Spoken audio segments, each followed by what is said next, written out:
officiers généraux, officiers supérieurs, officiers subalternes, sous-officiers, caporaux, matelots et soldats. Le président de la République, chef de l'État et commandant suprême des forces armées de la République démocratique du Congo, s'est adressé à la nation en date du 29 janvier 2025, suite à l'agression du Rwanda et le silence coupable de la communauté internationale. En ces jours, je m'adresse à vous. Allez-vous permettre à nos audacieux ennemis de violer impunément l'intégrité du territoire de la République? Allez-vous permettre que s'échappe l'armée qui a porté la terreur dans vos familles? Vous ne le ferez pas. Marchez donc contre elle. Arrachez à son front les territoires actuellement sous son emprise. Votre engagement et la fidélité à votre devise. Ne jamais trahir le Congo. Toutes ces guerres sont causées par la convoitise de nos ennemis. Ces derniers vont venir pour tenter de vous corrompre. Il ne faut donc pas trahir le Congo. Vous devez vous rappeler les conséquences d'une armée défaite. Apprenez au monde que la malédiction s'abat sur ceux qui violent le territoire du grand peuple. Les résultats de nos efforts ne sera qu'une paix durable. Vaincre sans péril, on triomphe sans gloire. Il n'y a aucun orgueil à tirer d'une victoire facile vis-à-vis de l'ennemi. Pour les services rendus dans cette lutte dans laquelle nous sommes engagés, je vous présente les remerciements du commandant suprême de ma part et du pays tout entier. Ce n'est pas seulement pour aujourd'hui, mais pour tous les temps à venir que nous devons perpétuer pour les enfants de nos enfants, cette grande et libre nation dont nous avons bénéficié toute notre vie. Je vous prie de vous souvenir, non seulement pour moi, mais aussi pour vous, que la nation vaut la peine que l'on se batte pour elle, pour s'assurer un tel joyau inestimable qu'est la République démocratique du Congo. Nous avons devant nous une épreuve de plus pénible, de nombreux et longs mois de lutte et de souffrance. Vous vous demandez quelle est notre politique. Je veux le dire ici.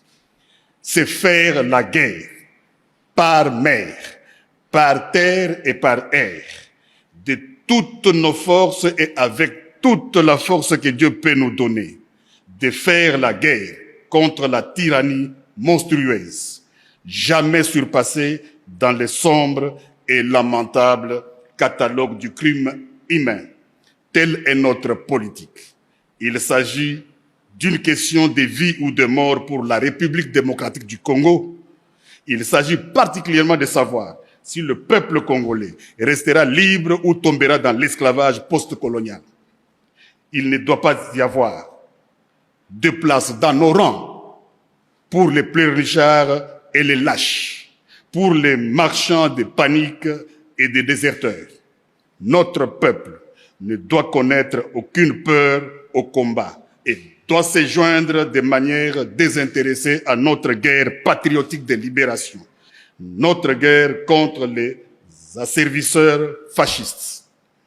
Dans la situation actuelle, la crédibilité de notre armée est essentielle.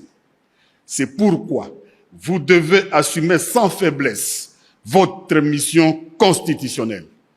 Défendre les frontières de la République démocratique du Congo contre toutes les menaces, d'où qu'elles viennent.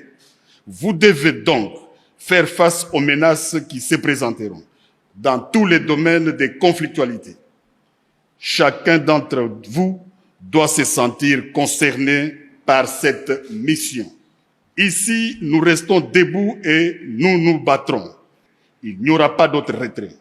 J'ai ordonné donc que tous les plans et instructions concernant un prétendu dialogue avec les terroristes du M23, supplétifs de l'armée rwandaise, soient complètement brûlés, et ce, immédiatement. Nous allons rester ici au Congo et nous battre.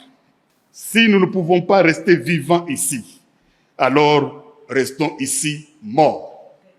Vous êtes sur le point de vous embarquer dans la grande croisade, vers laquelle nous avons lutté pendant de nombreuses années. Les yeux du monde entier sont braqués sur vous. Les espoirs et les prières des personnes éprises de liberté partout dans le monde entier sont braqués sur vous. En compagnie de nos courageux alliés et frères d'armes sur d'autres fonds, vous parviendrez à la destruction de la machine de guerre rwandaise, à l'élimination de la tyrannie rwandaise sur le peuple opprimé d'Afrique et à la sécurité pour nous-mêmes dans un monde libre. Nous irons au combat à notre manière et nous serons accompagnés par l'esprit des millions de nos martyrs, de nos ancêtres, torturés et brûlés vifs pour leur patriotisme, de nos pères assassinés et de nos mères, nos sœurs, ainsi que nos filles massacrées et violées, de nos frères mutilés et de nos enfants étranglés. Et dans cette bataille, nous briserons l'ennemi et apporterons le salut à notre peuple, éprouvé dans la fournaise de la persécution, assoiffé seulement de la liberté, de droiture et de justice. La voie que nous avons choisie pour le présent est pleine de dangers, comme tous les chemins le sont. Mais c'est celle qui est la plus conforme à notre caractère et à notre courage en tant que nation et à nos engagements dans le monde. Le coût de la liberté est toujours élevé, mais les Congolais l'ont toujours payé. Votre force, c'est la cohésion qui vous rassemble et la constance de votre engagement. Votre honneur, c'est le respect de la mission pour laquelle vous donnez tout, avec un courage et un enthousiasme qui font l'honneur de notre pays. Votre fierté, c'est de servir la République démocratique du Congo, de la défendre et de la protéger toujours et partout, sous tous les climats et toutes les latitudes. Honneur pour toujours à notre armée et à son commandant suprême. Honneur à notre peuple que des épreuves terribles n'ont pu réduire ni fléchir. Honneur à la nation congolaise. Honneur aux nations de la SADC qui ont mêlé leur sang à notre sang, leur peine à nos peines, leur espérance à notre espérance. Et avec eux, nous allons triompher. Je pense aussi à nos blessés, ainsi qu'aux familles, aux soignants et aux camarades qui les accompagnent dans leur reconstitution. Qu'en notre soutien, tous puisent le courage et la force de continuer à aller de l'avant. J'ai totalement confiance en votre courage, votre dévouement et votre compétence dans la bataille. Nous n'accepterons que la victoire totale.